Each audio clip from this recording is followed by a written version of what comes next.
Na mtazamaji, karibu tena kwenye majira ya IBN Saamoja. Jina langu ni Emmanuel Marwa. Karibu kwa taarifa ambayo tumekuandalia kwa sasa kwa kina na tendeti. Na katika taarifa ambayo tumeipea kipaumbele mtazamaji hii leo ni kuhusiana na maadhimisho ya siku ya mazingira hii leo, ambapo uadhimishaji wa kwanza wa siku ya mazingira umefanyika kote nchini, huku Wakenya wengi wakitakiwa kupanda miti na kuzingatia usafi wa mazingira.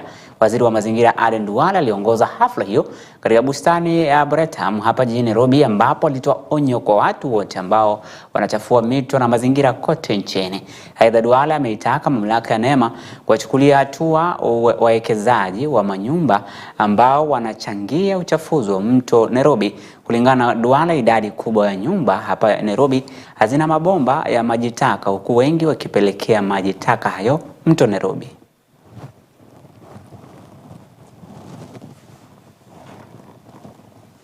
You have seen the floods that took place in our country, where in Nairobi alone we have lost over 42 people. You have seen the landslide. Na hiyo yote ni kwa sababu ya mabadiliko ya hali ya hewa.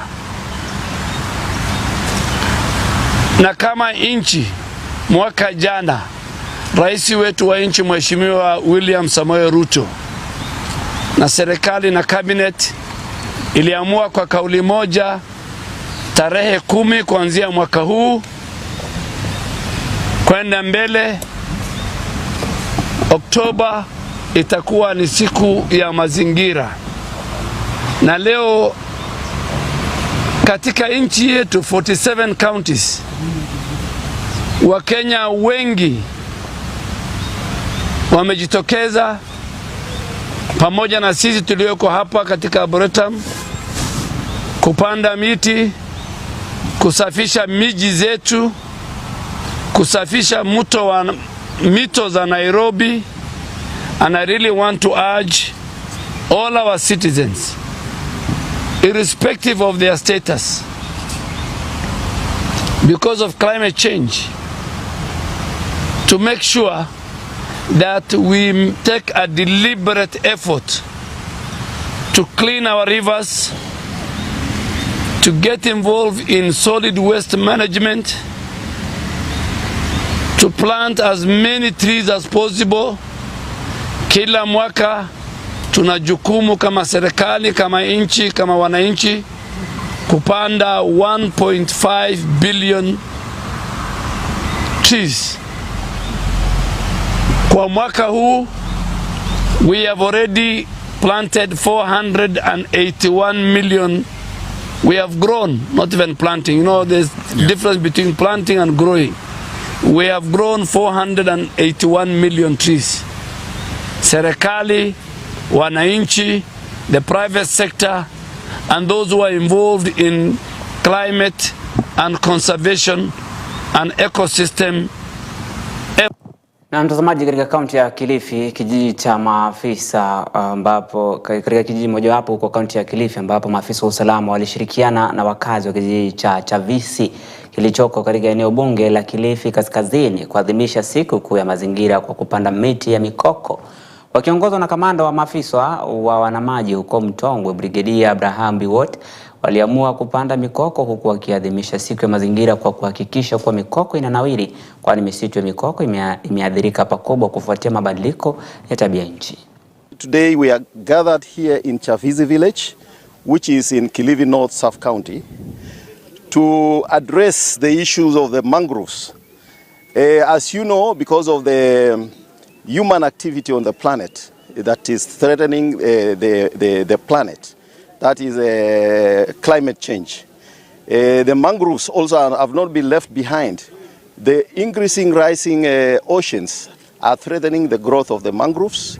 The human activity, pollution, is threatening the salinity of the soils that the mangrove grow on. Today we have more than 300 of us. Our target today is to plant about 100,000 seedlings in this environment. And as you can see, the tide receded. We have taken advantage of the tide, and probably in the afternoon water will come here, and we are hoping for a 100% success rate. Tulifanya mambo ya mkoko kama jamii. Nafikiri hapo juu nitaonyesha maofisa Kile chenye tulifanya mpaka tukapewa hiyo idhini ya hapo, tukaona ya kwamba si tufanye tu hii mkoko tuache hivyo hivyo. Tumeingilia pia mambo ya kulinda mkoko kwenye So had the community participate in this exercise. As well, we know that the mangrove is the best tree that normally cleans the environment.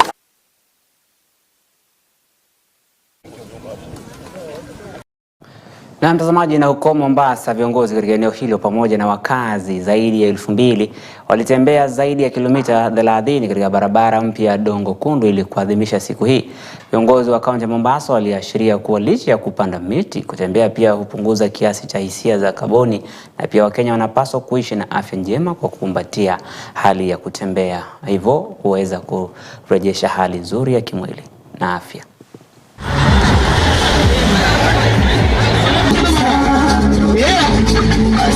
The idea was today to celebrate the Mazingira Day, not only by planting, by walking, so that people can reduce their carbon production. We try to encourage people to walk to their place of work, and this part of it, try to create that culture of walking. So we are celebrating. People have seen a nice view, and people have seen where they can come and plant a lot of trees, especially mangrove tree, along the Dongo Kundu bypass. We are advocating for the MPs and other leaders to participate in such walks because it is healthy and it motivates the constituents and the county people at large to like this thing, because this is healthy and it's a way of keeping away sicknesses such as obesity, such as cholesterol and the lifestyle diseases. So the walk generally has helped me as a person because I have lost a lot of kilos since I started. And one thing that I remember is the doctor once checked my heart rate and my heart rate was really low. And when I told the doctor that I walk a lot, the doctor told me then, your heart rate is that of an athlete because you are very active. We should take care of the environment because it's not about us, it's about the future. Many years to come, we found this world and this planet doing well. We should leave it the way we found it, in a better place for our future generations. So we should look for our environment, plant many trees, and make sure the carbon emissions is reduced across the world. Na mtazamaji, imekuwa ni siku ambayo wengi wameweza kuwa wakisifia sana kuhusiana na hali ya upanzi wa miti. Mtazamaji pia, na nimekuwa nyanjani ili kuweza kushuhudia baadhi ya sehemu mbalimbali kwenye upanzi wa miti. Mtazamaji, ni hatua nzuri ili kuweza kuleta hali ya kijani humu nchini. Tukisonga mbele na taarifa sawia, ni kwamba kamishna katika kaunti ya Migori Kisilu Mutua na waziri wa mazingira Awor Nyerere wametoa onyo kali kwa wakazi na wafanyabiashara wanaotupa takataka ovyo katika kaunti hiyo. Wakizungumza wakati wa usafishaji wa soko la Migori, viongozi hao walielezea kuwa serikali ya kaunti na ile ya kitaifa zitachukua hatua kwa wanaoeneza uchafu huo ambapo unasababisha kuenea kwa magonjwa mbalimbali kama kipindupindu miongoni mwa kaunti hiyo.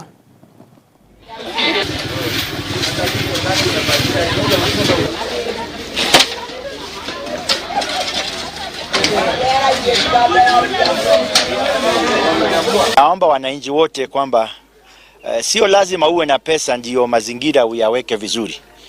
Kukiamka kusafisha mahali unafanyia kazi, kuhakikisha hiyo taka umetupa mahali pazuri, sio kuacha tu kwamba watu ya kaunti watakuja kutoa.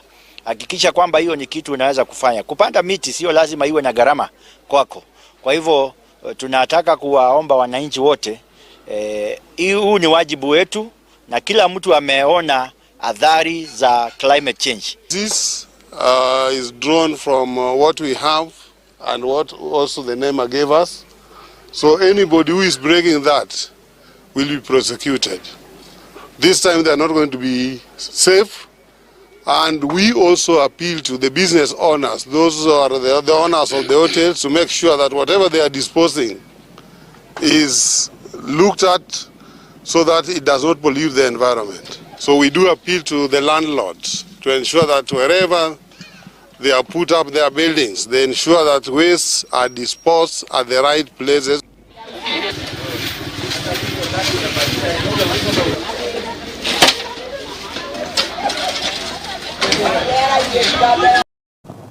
Na wanafunzi kutoka shule mbalimbali katika kaunti ya Homa Bay wamepata afueni baada ya serikali ya kaunti hiyo kuanza ujenzi wa madarasa kwa lengo la kuboresha mazingira ya shuleni. Kulingana na gavana wa kaunti hiyo Gladys Wanga, mradi huo kwa jina Ondoa Kaunti unaolenga kuimarisha miundo msingi shuleni na pia kuwapa motisha wenyeji kuwapeleka watoto wao shuleni, hata hivyo kupata elimu bora zaidi, huku zaidi ya madarasa 160 yakitarajiwa kujengwa kwa muda wa miezi mitatu.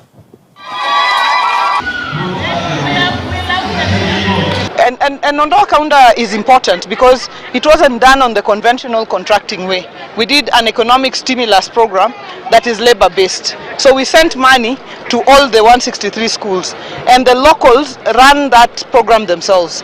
They found a local fundi, they bought from the local adverts, they brought local labor, they paid locally, and they managed it successfully locally within 90 days. So it was a wonderful program that we hope to replicate and carry forward. Na mtazamaji, tukiachana na huko Homa Bay, tuelekee katika kaunti ya Narok ambapo wanaharakati wa kutetea haki za kibinadamu katika mji wa Narok wamekashifu vikali kile wanachotaja kama kusita kwa polisi kukabiliana na ongezeko la ukosefu wa usalama katika kaunti hiyo. Wakiongozwa na Profesa Meitei Napash, wanaharakati hao walihoji tu ni kwa nini watu watatu waliokuwa wamekamatwa kuhusiana na uhalifu huo waliachiliwa huru bila kufunguliwa mashtaka mahakamani. Napash anadai kuwa kuna ushahidi wa kutosha kuwahusisha washukiwa hao watatu na mauaji ya mwanawe, lakini polisi wa maeneo hayo hawajachukulia hatua yoyote. They are busy lying the people of Narok County that investigation imekuwa ikiendelea. Kwa hivyo mimi ningependa kusema hiyo wiki tatu ambayo hao watu walikuwa ndani, investigation gani ambayo imekuwa ikiendelea? We have totally lost faith in the security department, especially sisi hapa watu wa Narok. In the last less than 1.5 months, zaidi ya watu 10 na kitu wameuliwa hapa hii town. Not a single person has been brought to book. Hakuna mtu hata mmoja saa hizi yako jela ameshikwa kwa sababu ya mauaji ya watu. Sasa ile shida tuko nayo, na ni vizuri niwaambie, ni kwamba tuko na wakora.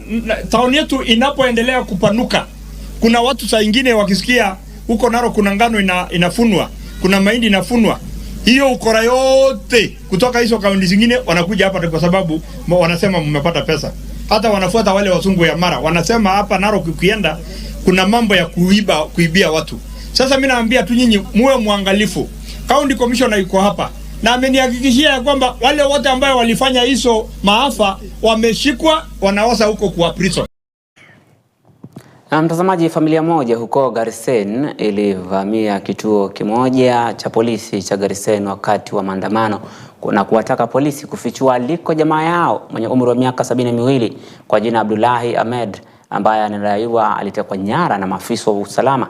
Wanasema hawajamuona Ahmed tangu Jumamosi iliyopita, wakati polisi waliovalia kiraia wanadaiwa kumkamata nje ya kituo cha polisi. Sasa wakazi na wanafamilia wanaitaka idara ya usalama ikiwemo NIS na DCI kufuatilia kisa hicho, wakitaka mwanao kurejea, na iwapo ana makosa basi hatua za kisheria zichukuliwe dhidi yake ili waweze kumpata alipo. Ambaye ni huyu hapa amesimama kando yangu, alikuwa ametekwa nyara. Baada ya kusikia kuwa mzee ametekwa nyara, akaenda police station kuweka ripoti, na baada ya yeye kuweka ripoti, huyu mzee alirudishwa na wale waliomteka nyara na wakaja wakamchukua yeye. Kufikia saa hizi tumejaribu kuongea na vitengo vyote vya usalama ikiwemo National Intelligence Service, na tuliongea na DCI na National Police, na wote wamesema kuwa hawajamuona mzee. Mimi naomba hata kama binadamu si malaika, kama makosa nigia, hii inaleta sheria koti. Hii serikali inaleta koti, sawa mtu anaingia makosa hiyo kwa adhabu yake kwa koti. Si adhabu yake kunyara. Hii watu kunyara iko si mzuri sana.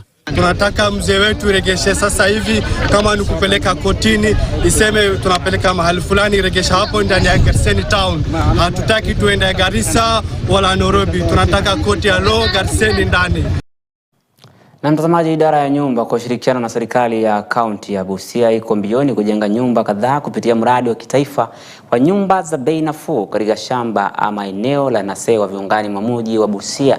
Mkurugenzi mkuu wa idara hiyo ya kitaifa ya nyumba na ustawi wa jamii na miji, Polycarp Nyango, amesema kuwa hatua hii itakuwa fueni kwa wakazi wa eneo hilo pamoja na kupigana na umaskini na utoaji wa ajira kwa vijana. Sawia na ujenzi huo, kupitia mradi wa nyumba za bei nafuu, watajengewa shule 2, hospitali kwa manufaa ya wakazi hao kiuchumi. Shida yenye tuko nayo, hatuna usalama katika muda wote. Tunasumbuliwa na Wasomali, wale wanaleta ngamia area ya Mudha, zimeingia mashambani na zinakula mashamba yetu, na sasa ni wakati wa kupanda. Tuko na shida kubwa sana. So sisi kama wakaaji wa Mudha tunauliza serikali kama vile iwezekanavyo. Na mtazamaji, kunradhi kwa picha hiyo, ni kwamba hii leo ulimwengu mzima ukiadhimisha siku ya afya ya akili. Hata hivyo, taifa la Kenya liliungana na mataifa mengine kote ulimwenguni kuadhimisha siku hii. Hafla hiyo ilihudhuriwa na Waziri wa Afya Deborah Barasa katika hospitali ya kitaifa ya Mathare katika kaunti ya Kericho. Serikali ya kaunti hiyo iliadhimisha siku hii ya afya ya akili ulimwenguni na kusema kuwa kama serikali ya kaunti imewekwa mikakati kabambe, ikiwemo kuwaongelesha wanafunzi mashuleni, ujenzi wa vituo vya afya ya akili na hali kadhalika, ili kuhakikisha kuwa ufahamu wa afya wa akili unapatikana na kukomesha unyanyapaa.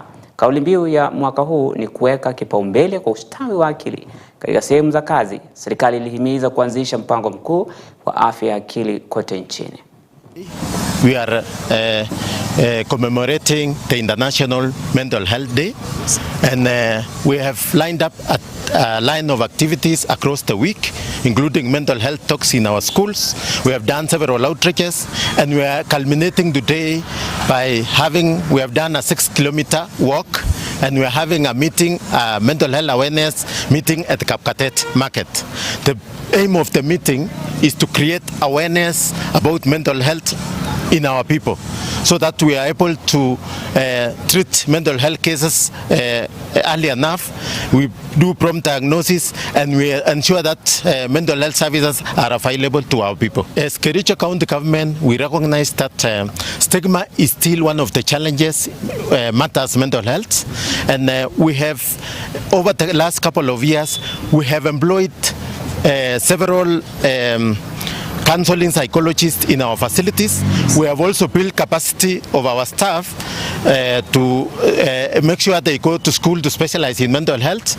And currently in our county, we are operating 4 facilities who will provide mental health, and we shall continue providing building capacity so that we open mental health centers across the county. And our aspiration as a county government of Kericho that is medical education to all of our healthcare workers on the need to encourage or to make sure their mental health well-being is up to date, so that they normally organize also talks, community sensitization within Bureti sub-county at large.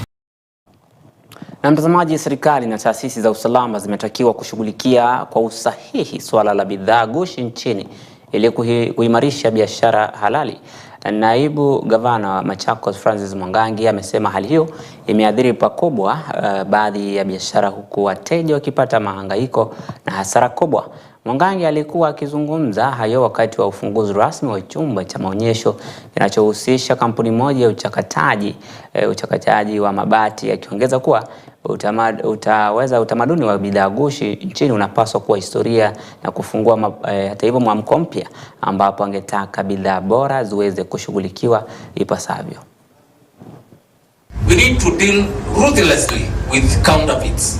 These facts, they need to be dealt with. We need not to kill our businesses because of people selling fake items. Deal ruthlessly when it comes to facts. Let them sell them elsewhere, not in this county. Because these organizations are paying a lot of taxes. They are establishing, employing our people. These people, they just go out there, get funny things they bring here. We can team up with the organizations like MRM. We see how to dispose it safely, and then we move forward. I'm sure some of those as a result of the fakeness that we have within our manufacturing sector. If we weed it out, We will have our organizations growing, employing more people. Na kwingineko, bunge la kaunti ya Laikipia limeanzisha mchakato wa kumbandua mamlakani spika wa bunge hilo la Ntano Nabala. Baadhi ya makosa yanayomkumba Nabala ni pamoja na kutumia stakabadhi gushi kupata wadhifa huu wa spika, matumizi mabaya ya ofisi, uajiri usiofuatia sheria na kutumia rasilimali za bunge hilo kwa shughuli zake za kibinafsi. Hoja ya kumtimua Nabala liliwasilishwa katika bunge hilo na mwakilishi wadi wa Mkogodo Magharibi Nicholas Lampaira. Naibu Spika Anthony Theuri ametoa maelekeo kwamba mswada huo ujadiliwe Jumanne wiki kesho bunge hilo litaporejelewa vikao vyake.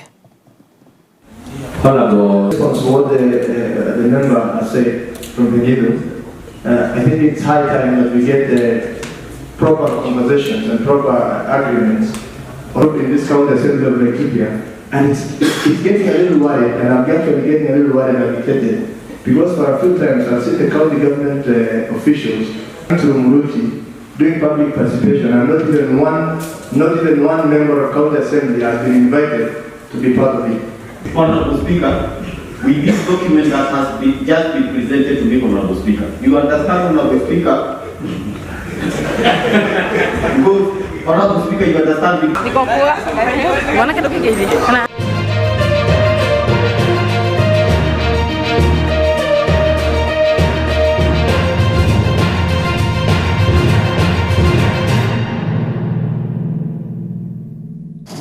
Na mtazamaji, katika michezo, shule upili ya Koyonzo wamelihifadhi taji la Prescott ambalo huandaliwa kila mwaka. Taji hili mtazamaji huhusisha shule tofauti kwenye mchezo wa raga, wachezaji 15 kila upande kwa maandalizi ya msimu mpya baina ya shule za upili. Duncan Koba ametuandalia taarifa hii kwa kina. Shule ya upili ya Koyonzo ndio mabingwa wa raga, wachezaji 15 kila upande, taji la Prescott. Hii ni baada yao kuwabwaga wapinzani katika mashindano haya ambayo huandaliwa kila mwaka. Koyonzo wamelihifadhi taji hili walilolishinda mwaka jana kwa alama 12 kutokana na kuzichabanga timu ya Kakamega alama 10-3, kuwakunguta Vihiga alama 7-3 na kisha kuwapokeza kipigo cha mwaka Senende alama 22-0.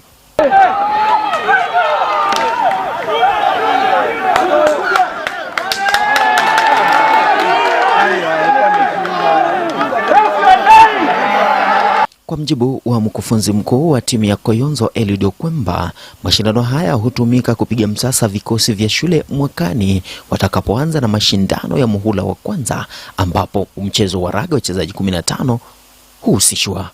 Vizuri kwa sababu tunaweza kuwapika wapinzani wetu ambao ni Vihiga, Kakamega, Chamakali na Senende ambao wanatokeza kwa shindano hili. Kwa hivyo tunamshukuru Mungu na nashukuru wachezaji wangu kuonyesha kwamba tunaendelea kujiandaa vizuri kwa mwaka ujao. Tulitoa hili taji mwaka uliopita, ndio mwaka wa pili ambao tunaweza kulihifadhi tena. Na Prescott kwa kawaida wale au vile vikosi ambavyo vimejiandaa vizuri huwa vinakuja kuweza kuyapima kwa mashindano ya mwaka ujao. Kwa hivyo unaposhinda Prescott na kupatia step ahead, unaonekana ni kwamba maandalizi yako si mabaya. Kwa hivyo ni shindano ambalo limehusisha vigogo. Kwa hivyo unaposhinda eneo la magharibi, angalau inakupa matumaini ya kwamba maandalizi yako unafanya vizuri. Naye mkufunzi mkuu wa shule ya upili ya Kakamega Amos Wamanga anasema kuwa mashindano haya yamemsaidia kusuka upya kikosi chake ambacho kimepoteza ukwasi wa mchezo wa raga baina ya shule za upili katika siku za hivi karibuni. Kwenye mchezo huo, Kakamega walipoteza dhidi ya Koyonzo na Vihiga. It's been a very good session for the teams in preparation for the 2025 Kenya School Games. We started off with 5 teams, and the teams were playing well. We realized that teams are actually getting ready for next year in the preparations. For my team, Kakamega School, they put up a very good fight in the games, and then of course we have picked a few lessons from this particular games, and we're going to fill in the gaps as we prepare for the championships next year. Kulingana na mwandalizi wa makala haya ya Prescott Kabras RFC, mkufunzi wa Kabras RFC Edwin Achayo anasema kuwa wamefurahishwa na kukua kwa kiwango cha mchezo huo, haswa kiwango cha shule, ambapo wamepata wachezaji bora wa raga chipukizi ambao wamejiunga na kikosi cha Kabras kinachofanya vyema katika msururu wa ligi ya raga humu nchini. Yes, tusema lengo letu kubwa kabisa ilikuwa tungependa kuona in preparation for next year first time ambayo itakuwa 15 games ni kuona which players schools wamebaki nao. The transition period huwa inakuwa changamoto kubwa sana for most teams, so we thought it's only appropriate if we host in Prescott at this particular time. It allows us to see the caliber and quality of players the schools have, and then based on that, kama team ya Kabras, we can now plan on how to go about our development program. Sababu tukiona hapa mnaona some of the 8th grade boys from our academy. Tutafanya analysis team by team, Senende, Koyonzo, Kakamega School na wote, tuone their various needs based on mchuano ambao wamekuwa nao, their performances, and then tutajua how best we can assist the various team, because for us it is beneficial. Teams zote za Western zikiqualify ama ziende as high as possible in both the 15th and 7th. Ni muhimu kabisa for us to try as much as possible to retain a lot of the homegrown talent. From a financial aspect pia tukipata vijana wanakuwa hapa inatusaidia, because we don't have to spend in buying players from other clubs, other regions. While that is not per se a problem, but pia being a club that is very heavily community based. I think pia mashabiki wakikuja na wanaona ndo hawa ndugu zao, watoto wao, dada zao, pia kuna hiyo sense of belonging that inakuwa instilled. Duncan Kuba, majira ya EBN michezo, kaunti ya Kakamega.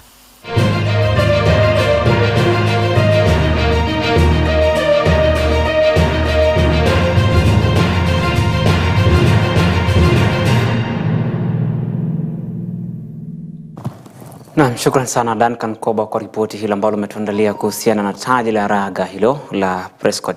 Na mtazamaji, taarifa hii inatufikisha mwisho wetu wa habari za sasa mwendo wa saa 1. Mwendo wa saa 3 tutarejelewa na mengi zaidi na Cynthia Nanjala katika lugha ya King'eng'o. Usiende mbali, jina langu ni Emmanuel Maro.